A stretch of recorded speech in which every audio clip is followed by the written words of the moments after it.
I turn the key and step into the quiet of our home. "Hey, Mia," I whisper, but the only answer is the soft hum of the fridge. I drop my bag by the door. "You awake?" No reply. Her breathing is slow, even peaceful. That's what I hope to give her peace. I sit on the edge of the bed. "Long day," I murmur, touching her hand. It's warm, still hers. I smile, almost aloud. I did all right tonight. Not bad for a Wednesday. Her eyes flutter. "You're home early?" She mumbles.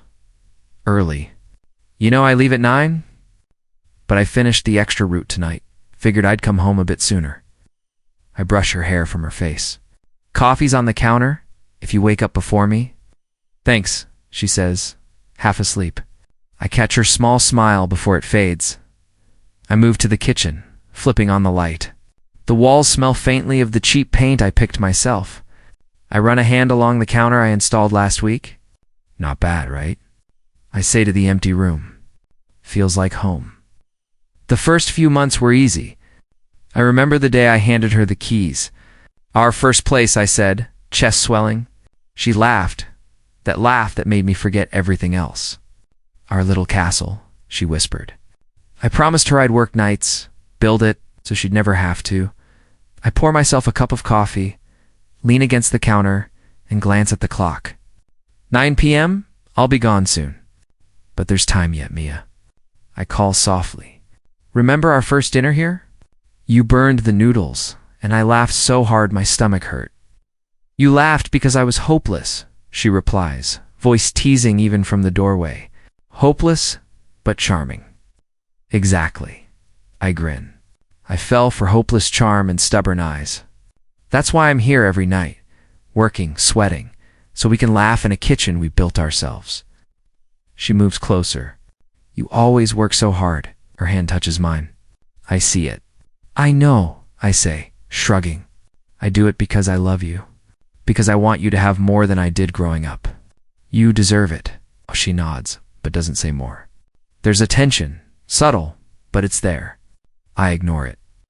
I want to hold on to the warmth of her hand. "By the way," she says suddenly, "the girls are coming over tomorrow." Ah!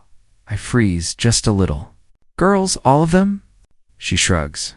"Yeah, thought it'd be fun. Sure fun. Try for enthusiasm." My mind flickers. She's been out more lately. Texts shorter, laughs at things I don't hear. "You're not busy, are you?" No. Just friends." She smiles, but it doesn't reach her eyes. I let it go. I always let it go. I love her too much to doubt. "Okay, friends. I'll pick up some snacks. Make it easy for you." She hums, drifts back to bed. I linger. I want to touch her, hear her, hold her, but I'm tired. Always tired. Nights at the factory, early mornings building this house, fixing leaks, painting walls, sanding floors, all for her. I sit beside her, feeling the rise and fall of her chest. "I'm doing all this for you," I whisper. My hand traces the curve of her wedding ring. Cold metal against warm skin. My heart swells. She murmurs. "You're sweet." I smile, adjusting the pillow under her head. "Sweet isn't enough. I'll give you the world if I can." Her eyes close again. I watch, memorizing every detail. The line of her jaw, the curl of her hair, the soft rise of her shoulders. "This is what I work for. This is why I keep going, Ethan," she says, barely a whisper. "Yeah." I lean closer, listening. "You always care too much." I can't help it. I kiss her forehead. "That's why I stay up, work through the night, build everything for you. That's my job now, my life." She sighs contentedly, turning to face me. I hold her hand tighter, clutching the ring between my fingers. The small symbol of our promises, our past, our future. "Sleep well," I murmur, brushing her hair from her face again. "I'll be here when you wake." "I'll always be here." I rise, moving to the door. One last glance at her, peaceful in the dim light. "I'm doing all this for you," I whisper again, almost to myself. The house creaks, familiar hours. And I leave heart full, unaware of how fragile everything might be. I came in from work later than usual, breathing heavy, and I swear I smelled something different. "Mia?" I called softly. "You hear?" A rustle from the living room. "Just reading," she said, voice light. I froze. Reading, huh?" I tried to sound casual. The air smelled like her perfume, but not the one she usually wears. "New perfume?" She laughed nervously. Yeah, picked it up yesterday." I nodded, though my gut twisted. "Nice." I walked past, pretending not to notice the faint scent clinging to the curtains. A week later, came home early and heard whispers. "I'll handle it," a man's voice said softly. "Mia." My heart pounded. "Who's there?" "Nothing," she said, hiding a smile. "Just Ryan fixing the sink." I swallowed hard. "Ryan? Since when does he help with the sink?" She shrugged. "He offered. You know, family helping family." I forced a laugh. "Right, family?" But my hands trembled as I set down my bag. I wanted to ask, to accuse, but my voice caught in my throat. I wanted to trust her. I wanted to believe it was nothing that Friday night, Tom called me. "Hey man, you won't believe this. Ryan's hanging out at your place too much. You okay with that?" I chuckled, but it felt hollow. "Ha, yeah, sure. He's helpful, I guess." "You don't sound convinced." "Just tired, man," I lied. "Night shift." He laughed. All right. Don't let me stress you out." I hung up and stared at the ceiling.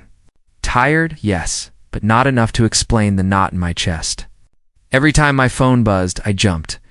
Every text, every call, my thoughts spun out of control. One morning I finished work early. The sun was barely up. I pulled into our street and froze. Ryan's car sat in the driveway. I parked a little down the road, my hands gripping the wheel. I didn't move. My chest ached. I wanted to storm in, demand answers, but my legs refused. I sat there, breathing shallow, heart hammering. "Mia," I whispered, barely audible. I felt like an intruder in my own life. I watched through the front window. Light flickered on inside. They were laughing. Her head tilted back, that smile I loved. And Ryan close, too close. I wanted to scream. "Mia, Ryan." But the words wouldn't leave my mouth. Instead, I stayed in the shadows. I wanted to know, and I was terrified to see the truth. My reflection in the car window stared back at me, defeated, broken, unsure. A knock on the car roof made me jump. "You coming in?" Ryan's voice called from the driveway. I swallowed. Yeah, in a minute." But I didn't move. I couldn't. I remember sitting there, gripping the steering wheel, imagining the worst. "I can't," I whispered. "I can't see this." Hours passed. The sun climbed higher. I didn't leave. I couldn't. I just watched. I remembered every promise I made her, every wall I painted with my own hands. Every night I worked until my body screamed, "Mia." I wanted to yell. I wanted her to see me, to stop, to explain. But I stayed silent, my fear paralyzing me. That night at work, I couldn't focus. Machines whirred, conveyor belts moved, but my mind was elsewhere. Every notification on my phone made me jump. My hands shook as I tried to tighten bolts, adjust levers, complete tasks. I hated myself for being so weak. "Ethan, you okay?"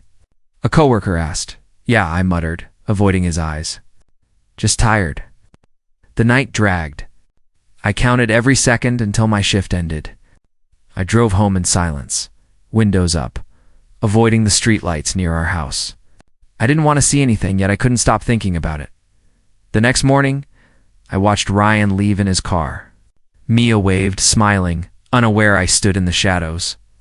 I wanted to run inside, confront them, but my body betrayed me. My voice had vanished. "I can't do this yet," I whispered, stepping back into the darkness. I felt like a ghost, invisible in my own life, unable to reclaim the home I built. The wind rattled the leaves. My chest tightened. I just want her back," I whispered again. My fingers brushed my pocket where my phone buzzed with another text. My heart jumped. Another day, another shadow, another fear. I backed away slowly, leaving the house to its secrets. I didn't know if I would ever have the courage to confront them. All I knew was the shadows were growing, and I was standing outside, powerless. I left work earlier than usual, chest tight but determined. Today, I'm doing something right, I muttered to myself, gripping the bag of groceries. Pancakes, eggs, coffee, her favorites. I unlocked the door, careful, whispering Mia, I'm home early. Surprise breakfast. The house was quiet. Too quiet. I smiled, thinking she was still asleep, maybe dreaming. I placed the bag on the counter. She's going to love this, I whispered. Then laughter. Light, warm, familiar. My smile froze. I turned toward our bedroom. It wasn't her alone. Ryan. I whispered, heart hammering. The sound of sheets rustling. A pause, and then silence. I stepped closer, hands trembling. Mia, the doorframe came into view. And there they were. My blood ran cold. They froze. Sheets tangled around them. Guilt plastered across their faces. I didn't scream. I didn't cry. I just stood there. My chest hurt. My heart screamed. I couldn't move. I felt my knees weaken. But I stayed upright, listening to the sound of my own heart shattering. Ryan opened his mouth. Ethan, I didn't let him finish. My fist connected before I realized what I was doing. Pain shot through my hand, rage through my veins. He stumbled back, shocked. Mia, I breathed, voice breaking even if I didn't cry. Why? She buried her face in her hands. Ethan, hey, it just happened. It just happened. I repeated, disbelief cutting through me like glass. Do you even hear yourself? Her sobs filled the room. I didn't mean you didn't mean. I snapped, taking a step back, trying to control the tremble in my legs. I built this. I worked nights for you. For us, and you, I know. I know, she cried. I'm sorry. I'm so sorry. I shook my head. My stomach turned. Sorry doesn't fix anything, Mia. You know that. Ryan was muttering something. I ignored him. I didn't want to hear his excuses, his lies. I could barely see straight. I wanted to scream, to collapse, to vanish. I glanced around. The bed, the sheets, our home, everything I poured myself into. All of it stained, broken, corrupted. She stepped toward me. Ethan, please, don't touch me, I said, my voice cold now. Just don't. Our sobs hit me again. It didn't mean anything. It didn't mean anything? I repeated, feeling the words burn my throat. You've been lying to me while I worked myself to exhaustion, thinking I was giving you peace. Ryan groaned behind her. Look, Ethan, I turned to him, fists clenched. Don't speak. She sank to the floor, still crying.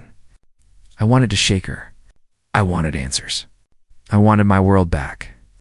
But I didn't know if it existed anymore. I backed out of the room slowly.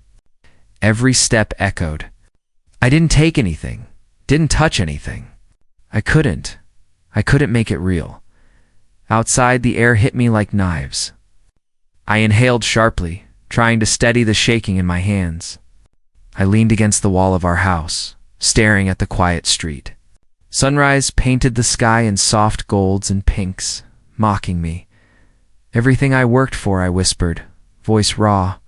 Gone. The street was empty. Cars passed silently. Neighbors unaware of the destruction that just occurred in my own home.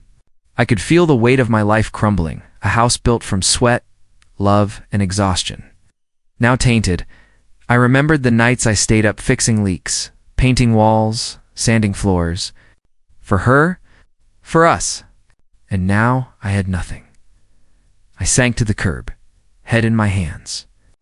I gave everything, I whispered again. Everything I had, everything I am. Mia's voice faint behind the window, calling Ethan. I didn't answer. I couldn't. My voice had left me. My heart had left me. I was empty, hollowed out, a ghost of myself. Ryan's car was gone now, leaving silence in its wake. I stayed on the curb, watching the sunrise. Gold streaks over a world I no longer recognized. My chest ached with every beat. I thought of the little things I did for Hertha breakfasts. The nights I came home to her sleeping face, the whispered promises, the laughter in our kitchen. All of it meaningless now. I loved you, I whispered to the street. To no one. To everything. I loved you, and you threw it away. I closed my eyes, trying to breathe, trying to accept that the life I had built, the life I had dreamed of, was gone in an instant. And I was left with nothing but the echoes of what used to be. The sun rose higher. Shadows stretched across the pavement. I stayed there, too broken to move, too raw to speak, staring at the house that no longer felt like mine, whispering the words I couldn't shake, everything I worked for gone. I moved into a cheap apartment. The walls were thin, the floor creaked, but it was mine. Mine in the sense that no one expected anything of me here. I dropped my bag on the floor and stared at the peeling wallpaper. Home, I muttered, but the word felt empty. Days blurred together. I didn't cook. I barely ate. My phone buzzed constantly, but I let it sit. Calls, texts, I ignored all of them. Ethan. My mother's voice cracked as she appeared at my door. Honey, what happened to you? I'm fine, I said too softly. She stepped inside, tears in her eyes. You don't look fine. You're wasting away. Please, talk to me. I just need time, I said. She wanted more, but I shook my head. She couldn't understand yet. Later, Tom showed up, furious as always. Ethan, you can't just let him get away with it. Ryan, he needs to pay. I looked at him, exhausted. No, Tom, I don't want revenge, not yet. I need to understand first. Understand? Understand? He betrayed you, man. She too, I muttered. I know. I need space before I explode. Tom's jaw tightened. Space. That's weakness, Ethan. You can't let them walk over you. I'm not letting them walk over me, I said, voice firm. I just can't act right now. Not revenge. I need clarity. I need to know why. He shook his head, muttered something about stupidity, and left. I sank onto the couch, head in my hands. Silence pressed down on me. My phone buzzed. Mia. Another apology. Another reminder of what I had lost. I stared at the screen. Sorry doesn't mean anything, I whispered. I deleted the message before I could read it. I grabbed a notebook from the corner and started writing. Page after page. Thoughts, anger, confusion, shattered trust. Words poured out of me like blood. I wrote about the mornings I came home early, the nights I built our life, the promises whispered in the dark. I wrote about betrayal. I wrote about loss. I wrote about the hollow ache in my chest that refused to fade. Ethan. Laura's voice startled me. She was a coworker, kind, observant, always noticing things others didn't. She stood with 2 cups of coffee. Hey, I thought you might want one. Break time. I stared at her for a long moment. Thanks. My hands shook slightly as I took the cup. You're not okay, she said softly. I see it. I'm managing, I muttered. I'm sure if I wanted her to push further. You don't have to pretend with me, she said. Even if it's just coffee and 5 minutes of talking. I nodded, hesitant. I don't know where to start. Start anywhere. Start with how you feel right now. I sipped the coffee. Hot, bitter, grounding, angry, confused, empty, betrayed. That's a lot. But it's okay to feel it. You've been through something heavy. I don't want to be weak, I admitted, voice barely above a whisper. You're not weak, she said. You're human. You just need someone to see you, to hear you. I looked at her, words catching in my throat. No one had asked to hear me for weeks. I felt seen again, just a little. Not enough to fix the holes, but enough to breathe. Why did she? I asked, voice cracking. I don't know, she said gently. And maybe you won't get the answer right away. But talking, writing, processing, that's your way through it. Nodded, fingers tightening around the cup. I've started writing, journaling, trying to get it out before it consumes me. It's good, she said. Pour it all out. Don't hold anything back. Even anger. Even despair. It's part of healing. Her words lingered as she left, quietly, leaving me with the smell of coffee and the sound of my pen scratching the page. I wrote about her, about Ryan, about my nights building a life that vanished. I wrote about what I didn't say aloud, what I couldn't scream. I realized slowly that maybe I didn't need revenge yet. Maybe understanding was the first step. Maybe letting someone see me, even a little, was the beginning of feeling alive again. Hours passed.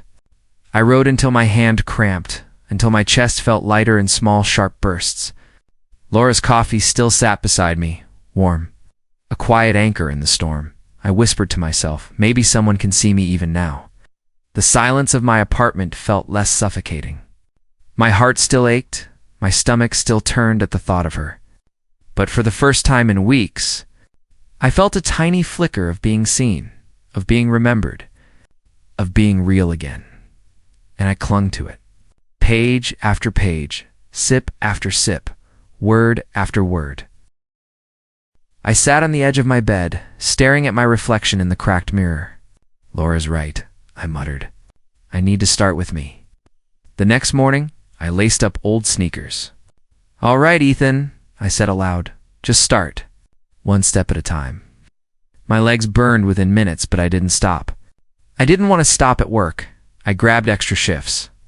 Ethan, you're volunteering for the weekend again? My supervisor asked. Yeah, I said, trying to keep my voice steady.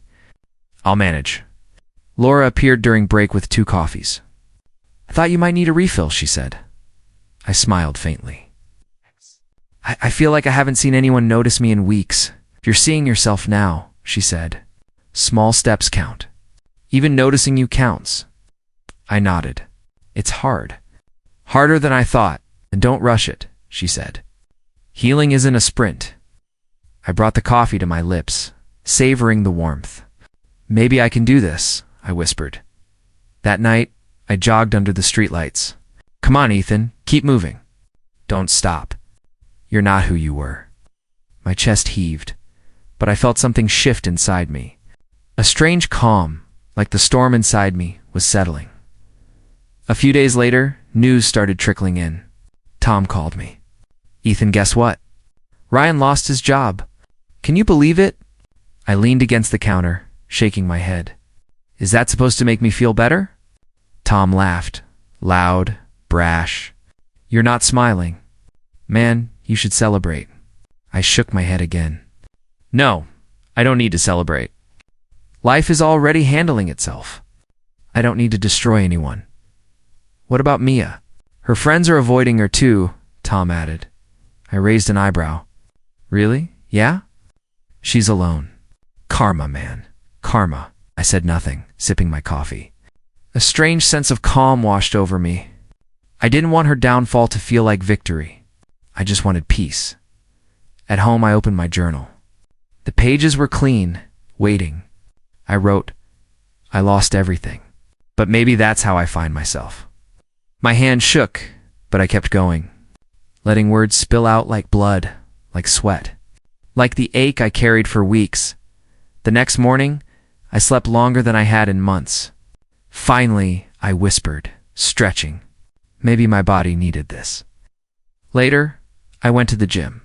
Just focus on me. Nothing else matters, I told myself.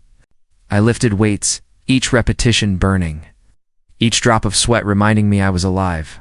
I was moving forward. Laura texted me. Coffee after your shift? I typed back, yeah, see you then. At the cafe. She smiled. You look lighter. Not that things are easier, but you're carrying less weight. I laughed softly. I don't feel lighter yet, but I think I'm noticing the weight. Awareness is the first step, she said. We sat in silence for a while, sipping our drinks. I watched the steam curl from my cup. I'm starting to understand, I said. It's not about revenge. It's about me. I have to rebuild myself first. She nodded. Exactly. Focus on your soul. Everything else will follow in its own time. I smiled, a small, honest smile. I can do that. One day at a time. The days passed, blending into routine. I exercised, worked, and journaled. Each repetition, each page, each extra shift chipped away at the emptiness. I felt awake. Not happy yet, not whole, but awake. I heard whispers at work. People talking about Ryan, about Mia. Heard Ryan's fired, someone said. I ignored them. I don't need that, I whispered. I don't need gossip or revenge, Laura noticed again. You're steady now, she said. It's good to see. I'm not fixed, I admitted. But I'm moving forward. That's something. I think it's everything, she said softly. Even small steps count. That night, I sat in my apartment with my journal open. The city hummed outside. I wrote until my pen hurt, until my hand cramped, till the words I lost everything, but maybe that's how I find myself felt heavier, true, and freeing. I realized I didn't need to destroy anyone. Karma had its way. Life had its way. My only responsibility now was me. I closed the journal and exhaled. Maybe I'm ready, I whispered. Not for them, not for her, but for me. And for the first time in months, I slept without nightmares clawing at my chest. The factory floor was loud. Machines clanking, alarms buzzing. But when I saw her, it all fell silent. Mia, standing there, eyes red, cheeks wet. Ethan, she whispered. I didn't move. My hands paused on the conveyor belt. Mia, I need to talk, she said, voice trembling. Please. I wiped sweat from my forehead. Now here. Yes, she said. I can't wait any longer. I need to tell you, I'm sorry. I messed up. Everything. I nodded slowly. Go on. Her shoulders shook. Ryan, he left. He's gone. I didn't respond. I didn't need to. My chest tightened, but I forced calm. I know I hurt you. I betrayed you. I was wrong, Ethan. Please, can you forgive me? I swallowed. Forgive you? I repeated, voice low. Do you even hear yourself? Yes. I loved the woman I thought you were, I said, cutting her off. The words left my mouth slowly, heavy. Not who you turned out to be.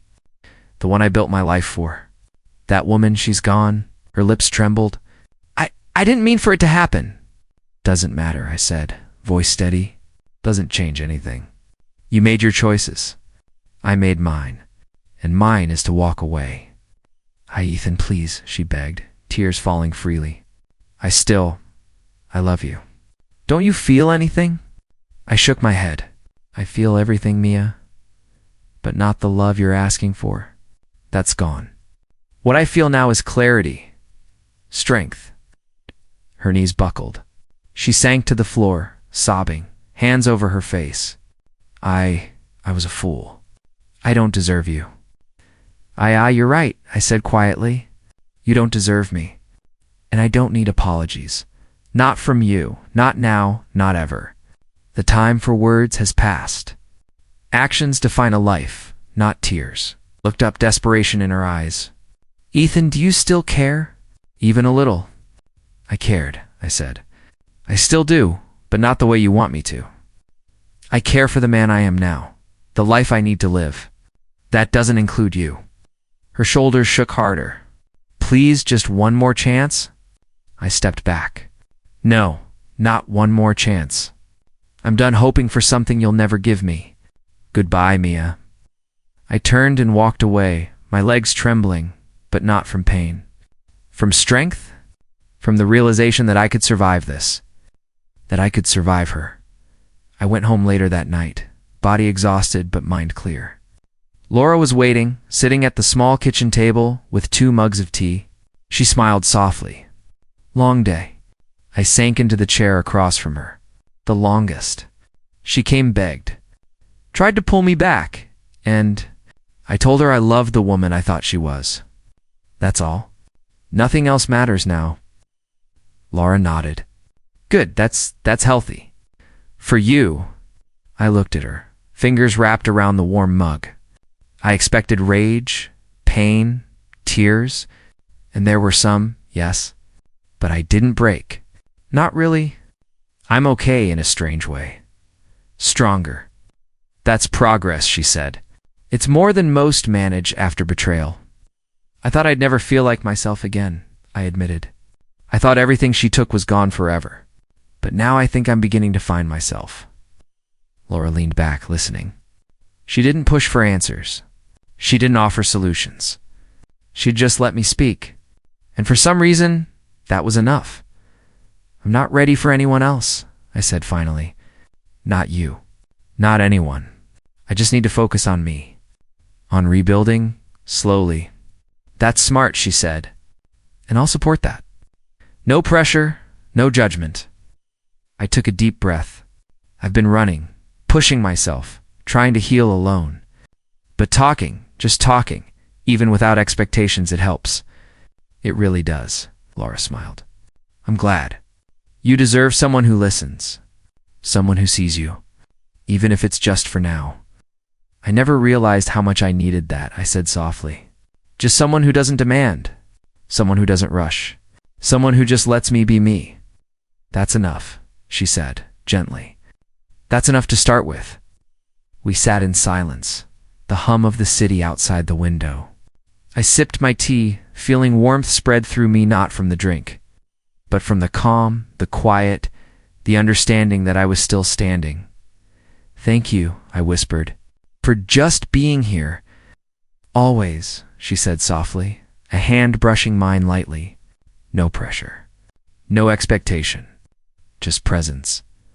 For the first time in months, I exhaled fully. No bitterness. No revenge. Just awareness. Just strength. And I realized that sometimes second chances weren't about romance. They were about connection, understanding, and healing. And tonight, that was enough. My phone buzzed late one night. I frowned at the screen. Ryan, of all people. I answered, voice cautious. Ryan. Ethan, man, you won't believe my life. His words slurred. The unmistakable smell of alcohol through the phone. I can hear that, I said. What is it now? My girlfriend, she left me. All my friends, none of them trust me anymore. Everything's falling apart. I stayed silent, listening to him ramble. Memories of him and our shared past, the laughter, the camaraderie, the promises we once made as cousins, clashed with the man on the phone. I miss the old days, Ethan, he hiccuped. We were like brothers. Do you remember that? I remember, I said quietly. My jaw tightened. And I remember what you did, and what you took. I know, he murmured, voice thick. I was stupid, a fool. I didn't think it'd end like this. I hung up. I said to myself, more than to him. But I didn't. I pressed the button, cut the call. The phone went silent in my hand. No anger, no resentment, no thrill. Just nothing. For the first time in months, maybe years, I felt nothing. Not hate, not longing, not pain. Closure. That's what it felt like. A sharp, clean silence. I tossed the phone onto the couch, staring at the ceiling. The room felt empty, peaceful in a way it hadn't in a long time. I could breathe again. Hours later, my phone buzzed again. Mia, I stared at the screen. I'm moving out of town. Thought you should know. I hope you're okay, I swallowed, mind steady. No trembling hands. No broken heart. I hope you find peace, I whispered, typing carefully. Take care of yourself. I hope it goes well. I deleted the message before she could reply. No need for back and forth. No need to stir what had already settled. I sat on the edge of my bed, hands on my knees. This is freedom, I muttered. I can finally let go. Not with anger. Not with bitterness. Just let go. The phone buzzed again, but it wasn't urgent. It didn't matter. I ignored it. For the first time, the weight of their mistakes wasn't mine to carry. I thought of Ryan's voice, slurred and pathetic, confessing a life unraveling. And I didn't gloat. I didn't feel satisfaction. Karma had its way, and I didn't need to interfere. That in itself was liberating. Later, I walked through the empty streets near my apartment, cool night air brushing my face. I survived this, I whispered. I'm free from all of it. From her, from him, from the life I thought I lost. I thought of Mia's apologies, her pleas, her tears. Gone now, replaced by a calm certainty. I no longer needed explanations. I no longer needed to replay every moment in my head. It had already ended, and that was enough. I remembered the nights I spent alone, scribbling in my journal, trying to patch together the pieces of my broken soul. The anger, the pain, the confusion, it all seemed smaller now, distant. I had lived through it, learned from it, and now I could finally exhale. The city hummed around me, lights flickering, cars passing, people laughing somewhere else. I wasn't part of their world anymore, nor did I need to be. I belonged to myself. That realization hit harder than anything Ryan could have said, any apology Mia could have offered. I reached the corner cafe I sometimes stopped at after shifts, empty at this hour. I sat, arms resting on the table. I never thought freedom would feel like this, I said softly. Calm, still not hollow, just right. I pulled out my journal and wrote, I lost everything, but maybe that's how I found myself. The words felt heavier, truer. I traced them with my finger, savoring the certainty. No rage, no bitterness, just clarity. Just myself. I left the cafe, walking slowly, breathing deeply. The streetlight stretched shadows across the pavement. Each step felt lighter than the last. I smiled, faint, small, honest. I thought of the past, fleeting, distant now. Ryan drunk, Mia begging, nights I had cried into pillows alone. And yet here I was, whole in a way I hadn't been in years. I whispered to the wind, softly, almost a prayer. I'm free, and I felt it. Deep in my chest. Freedom. Not the kind that comes from revenge. Not the kind that comes from someone else's downfall. The kind that comes from surviving, enduring, and choosing yourself above all else. For the first time, the future didn't scare me. It was mine. Untouched by betrayal, unclaimed by regret, just mine. I kept walking under the quiet glow of the city, hearing nothing but my own heartbeat steady, strong. Sure, and I smiled. Truly smiled. The nights were quieter now. Work was still the same machines clanging, alarms buzzing, the endless hum of the night, but I had changed. I moved with purpose, not just exhaustion. Each shift, each hour, was for me now. Ethan, you're pulling extra again? Laura asked one night, appearing with a tray of coffee near the break room. Yeah, I said, sipping from the paper cup. Saving up for what? She asked, leaning against the counter. For me, I said simply, I don't know yet.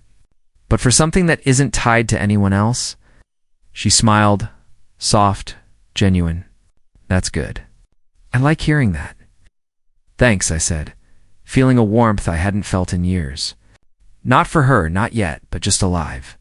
I think I needed to find myself before anything else mattered. You're doing that, she said quietly. One step at a time. The days blurred, but now in a different way. I wasn't hiding in darkness or running from pain. I was building, even slowly. Saving, journaling, exercising, talking to Lorna out of loneliness. But because it felt real, honest. One evening, I found myself driving past the old house. I hadn't been back since I walked away, since the silence, the betrayal, the end. It looked smaller now, empty, silent, everything we'd built together, and yet nothing. I parked across the street and just stared. My chest tightened, but not with the old ache. This was different. Acceptance.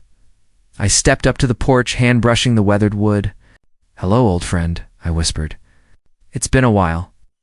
I opened the door slowly. The air inside was cold, musty. Dust motes danced in the sunlight streaming through broken blinds. Every corner held a memory, but they felt like someone else's now, not mine. I walked through the living room. The couch, the kitchen table, the tiny bookshelf I had built myself empty. All of it, and yet I didn't feel anger. I didn't feel grief. I felt something stronger. I stopped in the hallway, hands on my hips. "Thank you," I whispered, voice soft. "Thank you for breaking me, because I wouldn't have rebuilt myself otherwise." Silence answered. No one was there. No one could hear me. No one could dispute me. It was just me, standing in the shell of a life I once gave everything to. I moved through the bedroom slowly. My fingers traced the window frames. The smell of the past lingered faintly, but I didn't choke on it. I didn't stumble over the memories. I acknowledged them, nodded, and moved on. I stopped at our bedroom. The bed was bare. Sheets gone. Nothing left. I breathed slowly. I let the emptiness in, then let it go. "I survived this," I whispered. "I am whole. I am me." I sat on the edge of the bed, journal in hand. For months, I had written, poured my heart onto pages, untangled the mess of betrayal, pain, and despair. Now, I wrote my last entry. She betrayed me. Yes. But in losing her, I found the man I was meant to be. I paused, pen hovering over the paper. The words felt solid, true. Not bitter, not sad. True. I put the journal down and smiled quietly. It's the kind of smile that didn't need anyone's approval. A smile that was mine. Bittersweet, yes, but real. I stood and walked to the doorway. Sunlight hit my face. Warm, golden, promising. I inhaled deeply, the scent of fresh air mixing with the faint traces of dust inside the house. "I'm ready," I whispered, more to myself than to the empty rooms. Ready to move forward? To be more than what they took from me. I turned back once, looking at the house in its stillness. Then I walked away, each step lighter than the last, each step away from the past, towards something I hadn't even named yet. Freedom, strength, life. The street was quiet, the city slowly waking. Cars passed, distant voices echoed, but none of it mattered. Not anymore. I was untethered from the ghosts of betrayal, untangled from what had once defined me. Laura's words replayed in my mind. Focus on yourself. Build yourself. Don't let the past steal your life. I had listened. I had built. And now, finally, I could move. I stopped near a park, watching the sun climb higher, painting the horizon in golds and pinks. Birds called. A soft breeze brushed my cheeks. I closed my eyes for a moment, letting the warmth soak in. "I am alive," I whispered. "I am me, and that's enough." For the first time in years, I felt complete. Not because the past had been erased, not because of justice or karma, but because I had reclaimed myself. Every scar, every tear, every sleepless night had led me here. I pulled out my journal again, scribbling a few lines for memory, for proof that I had walked this path alone, that I had endured, that I had grown months ago. I was broken. Now I am whole. I am stronger. I am free. I put the journal in my bag and slung it over my shoulder. The streets ahead beckoned, golden with sunlight. I stepped forward, feeling each stride firm, certain, no fear, no regret, no hesitation. Just me moving forward. I glanced back once, not out of longing, but acknowledgement. The house was a part of my history, but history doesn't control me. I do. A quiet smile lingered on my lips as I walked into the rising sun, the warmth on my face, a promise I had made to myself. "Thank you," I whispered again, to no one, to everything, to the man I had become, and I kept walking, steady, unbroken, alive.